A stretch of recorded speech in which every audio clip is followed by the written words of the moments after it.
পাহাড় জমছে বাংলাদেশি ধনীদের। গত এক বছরে তারা পাঠিয়েছেন প্রায় ১,১২৩ কোটি টাকা। গণমাধ্যমে বারবার খবর হলেও এ বিষয়ে কোনো তৎপরতা দেখা যায়নি কোনো মহলের।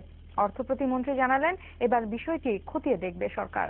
টিআইবির নির্বাহী পরিচালক বলছেন, শুধু দেখলে হবে না, অর্থ পাচার বন্ধে সরকারকে অভ্যন্তরীণ ও আন্তর্জাতিক পর্যায়ে তৎপরতা বাড়াতে হবে।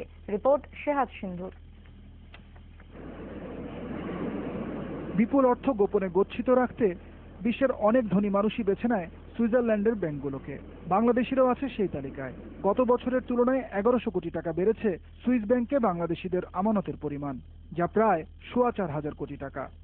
বিশ্লেষকদের ধারণা, দেশে রাজনৈতিক অস্থিরতা ও ব্যবসায়িক নিরাপত্তাহীনতায় অর্থ পাচারের প্রবণতা বেড়েছে।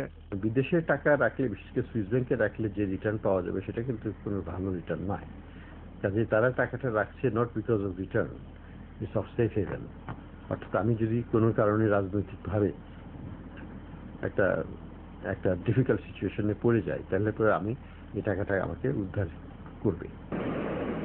অর্থ পাচার ঠেকাতে অভ্যন্তরীণ ও আন্তর্জাতিক পর্যায়ে সরকারের তৎপরতা বাড়ানোর তাগিদ দিয়েছে টিআইবি। এটা করার জন্য সরকারের সর্বোচ্চ পর্যায়ে, শীর্ষ পর্যায়ে সদিচ্ছা থাকতে হবে। কারো প্রতি ভয় করুণা না করে যারা পাচার করছেন তারা তো প্রভাবশালী, এটা খুবই পরিষ্কার। তারা কিন্তু বড় বড় ব্যবসায়ী বা বিভিন্ন ধরনের প্রভাবশালী অবস্থানে আছে। তাদের পরিচয় থেকে না তাকিয়ে কিন্তু পদক্ষেপ নেওয়ার জন্য অঙ্গীকার থাকতে হবে।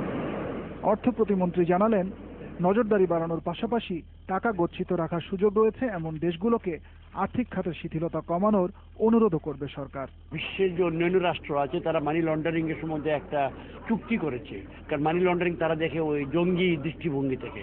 আমরা সেটার সঙ্গে আমরা শরিক হয়েছি, আমরা অন্য দেশ থেকে তথ্য জোগাড় করছি।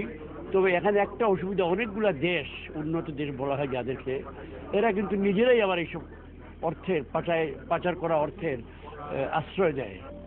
বিশ্বময় অ্যান্টি মানি লন্ডারিং উদ্যোগে চুক্তিবদ্ধ এগমন্ট গ্রুপের প্রায় ১৫০ সদস্য দেশের নামের তালিকায় আছে বাংলাদেশ ও সুইজারল্যান্ড।